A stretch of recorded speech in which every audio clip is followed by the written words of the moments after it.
Today we are going to be doing a update on our meat birds, our Cornish cross meat birds. Today they are 9 weeks old, or actually just over 9 weeks, 9.5 weeks. This coming Thursday will be 10 weeks. And we wanted to give you an update on our feeding schedule and how we got them to almost 10 weeks as of now with being in such good spirits. Now, if you saw our video from last year when I was butchering them, we were butchering them at 8 weeks and we got 7 pounds fully dressed off each bird. However, last year when we were feeding them, we were feeding the birds 24/7 on grower, and they grew very fast and very quickly, and to the point that they were very immobile. They didn't move around much. They would sit down and not do much for all day. They would basically sit by their feeder and just eat out of their feeder while they're sitting on the grounds. So Kimberly and I talked to each other this year, and we said, how can we prolong the feed as well as help them maybe prolong their life? So I did some searching around, and in some of the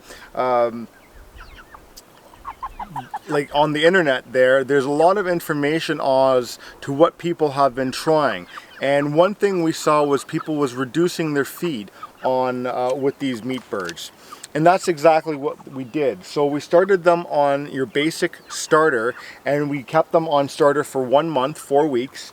And once they had their starter, which was 24/7, we put them onto their grower feed. And for the first week, we gave them the grower for 24/7. So now we're into the third week. The fourth week, we started reducing every day by 1 hour. So in the first week, we reduced the whole amount of feeding by 7 hours. And so within 2 weeks, we reduced their feeding down to 12 hours off, 12 hours on. And with that, we've noticed that they have tremendous energy. They're a lot more proportion. They have a lot more feathers on them. We've gone through a ton of less feed. Last year they were going through one 20-kilogram bag every 3 days, and now we're almost getting almost a week out of one bag. So we're almost well, we doubled it, if not a little bit more than doubled it.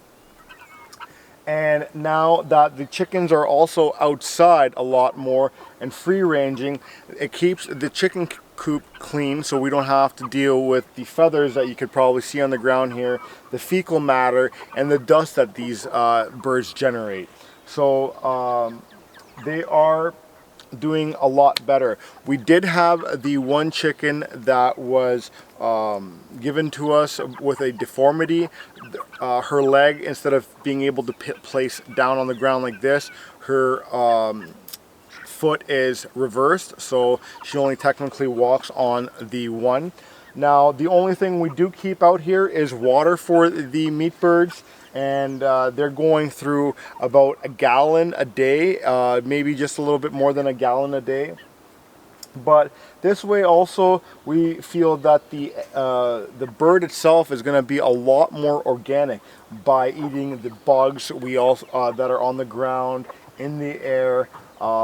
They're going around scratching it up, digging it up, and we also feed them now our our kitchen scraps that we have when Kimberly's cooking.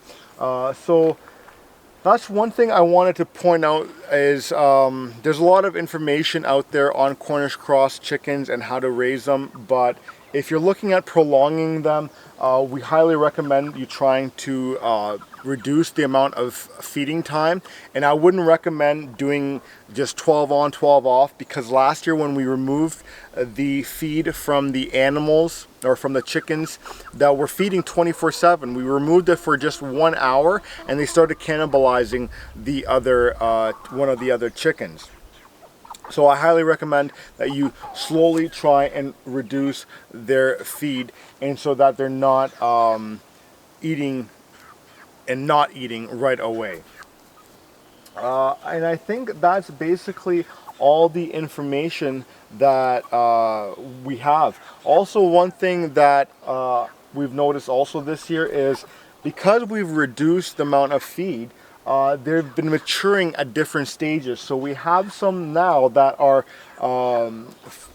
just as big as we had them last year when we were butchered at 8 weeks and fully developed, but in much better shape. Then we also have some that are not as developed and a lot smaller.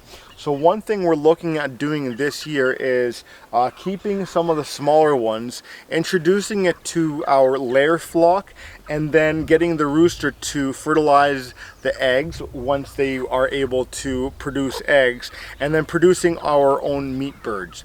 And the reason we want to do that is we had an unfortunate incident of a couple weeks ago where we were supposed to go pick up our second round of meat birds and turkeys actually, and when we got to town, the delivery guy called us and he ran into some issues and was not able to make delivery and give us our chickens and turkeys that day.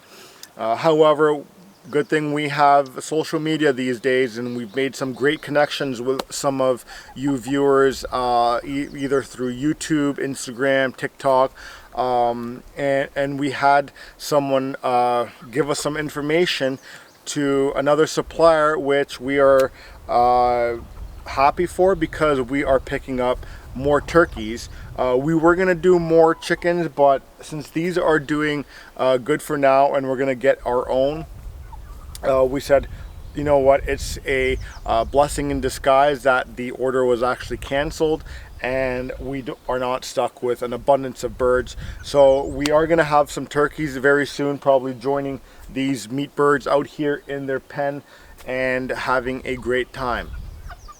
So a quick little recap on this. We've reduced the food from last year by half. Easy.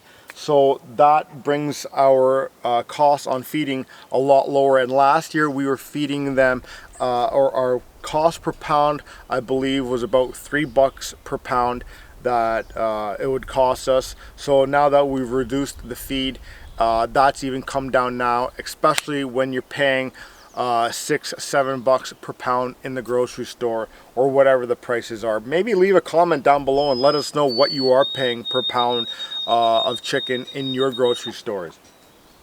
So hopefully you've gotten some good nuggets out of this video. If you have any questions, comments, concerns, please feel free to ask us. We will get back to you at our earliest convenience.